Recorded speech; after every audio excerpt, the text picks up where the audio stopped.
κρίση. Οι ρίζες είναι το τελευταίο που ξεραίνεται. Χόρχε Μαχφούντ. Μετάφραση Ροσάριο Ντακούνια.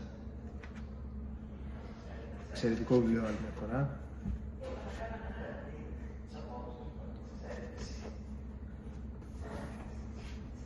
Ένα μυθιστόρημα μοσαϊκό, όπως γράφει εδώ πίσω.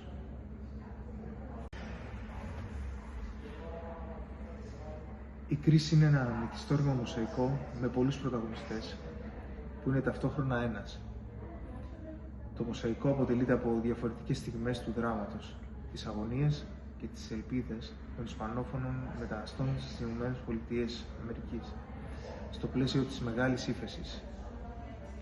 Η σωματική βία και κυρίως η ηθική βία διαπερνούν κάθε στιγμή αυτού του μυθιστορήματος, όπως ο άνεμος και η σιωπή διαπερνούν τις σύραγγες μιας δυτικής πόλης Τρόγλης. Οι χαρακτήρες είναι άτομα και είναι ένα σύνολο. Κάθε χώρος, κάθε πέτρα είναι μοναδική και είναι η ίδια που αντιπροσωπεύει, κατασκευάζει και αντανακλά ολόκληρο το μοσαϊκό.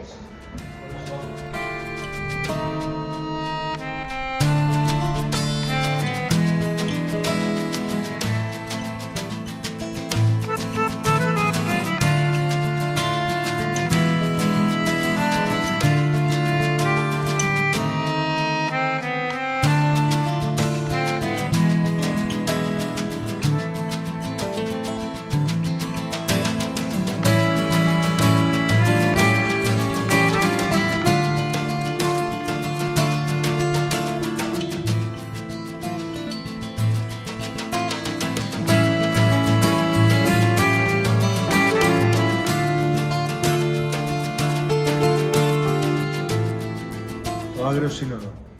200 χρόνια αγγλοσαξονικού φανατισμού στη Λατινική Αμερική.